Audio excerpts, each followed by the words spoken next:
Channel 2 has been like a family to me. Last year, my wife had some brain surgery and we had to go to San Diego. It's a 2-week trip. And as stressful as it was, everyone here came together and they helped to pitch in with some of the costs for the trip there. And the support that I've gotten from people here is just overwhelming. I remember as a kid at Elliott Elementary getting to walk over to Channel 2, and it was the biggest thing of the whole year, that Karen Keith would host us to sing a song at Christmastime to the viewers on Channel 2. And now as mayor, I'm working with Karen Keith to make our community better, just like Channel 2 has for all these years. Happy anniversary. For decades, you've invited us into your home each day to bring you the news, the stories that impact your life, your family, and your community. And here's a look back at some we'll never forget. This is truly one of the worst disasters that Oklahoma has ever seen, and this is not over yet. We are still watching these terrible pictures come in. It was a moment that shook Oklahoma to its core.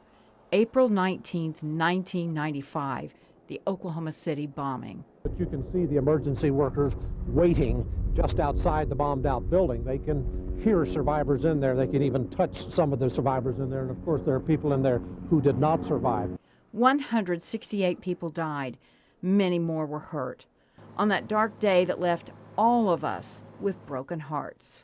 And so an Oklahoma day that began in sunshine ends tonight in the rain. God's own tears, perhaps. I'm Jerry Weber in Oklahoma City.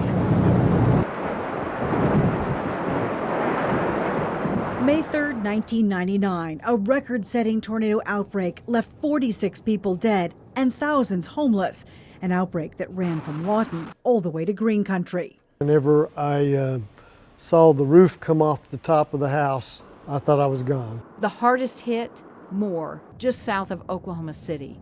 A massive EF5 tornado tore through neighborhoods, destroying hundreds of homes and forever reshaping the small city.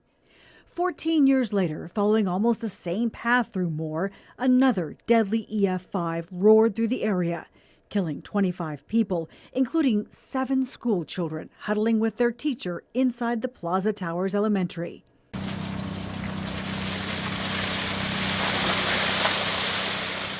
In 2007 saw one of the biggest ice storms in Oklahoma history.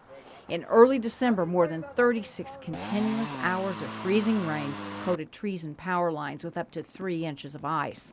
600,000 Oklahoma homes and businesses lost power, including 80% of the Tulsa metro.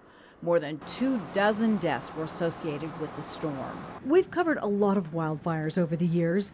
In 2011, drought conditions fueled flames across the state, burning at least 52,000 acres. It got so bad, then Oklahoma Governor Mary Fallin declared a state of emergency. October 2015, tragedy in Stillwater. A car came crashing into a crowd watching the Oklahoma State University homecoming parade. 4 people were killed, 46 others injured. And the driver, Adacia Chambers, now serving decades in prison. And just this spring, historic flooding left much of Green Country underwater. If the water's coming up, you need to be ready to go at a moment's notice. Torrential rain pushed the Arkansas River to its highest level since the flood of 1986. This is unprecedented. I personally didn't think it would be this bad. Flooding washed out many homes and businesses and strained Tulsa's aging levee system. Once again, Oklahomans rose to the occasion. It's been amazing, the turnout, and it's that way all over town. Stepping up to help their neighbors in need. And that's one of the things that we love about Oklahoma, that we really are all neighbors who look after each other. You know, and I saw it firsthand during the flooding this spring. It makes you so proud to be an Oklahoman. The Oklahoma standard, no doubt, it lives on. You know, so much has changed over the years, from our cameras and studios to our news trucks, even our website. It's still ahead. A look back at then and now. The very first tower cam was me and another guy on the floor crew, and we carried a giant studio camera up the iron stairs to the roof in the rain. It was the flood of '86, and they wanted some shots from up there, and they thought, well, we'll just take a camera up there and to leave it. And so we put the rain bonnet on it and shot it off the roof, not up on the tower, but off the roof. And that was the very first tower cam. Happy anniversary, Channel 2, 65 years, what an accomplishment. I remember as a boy coming to visit my grandparents in Skytook, watching Channel 2, and you guys have been such a fantastic partner for Oklahoma. Thank you for all you do, and wishing you great success for the next 65 years.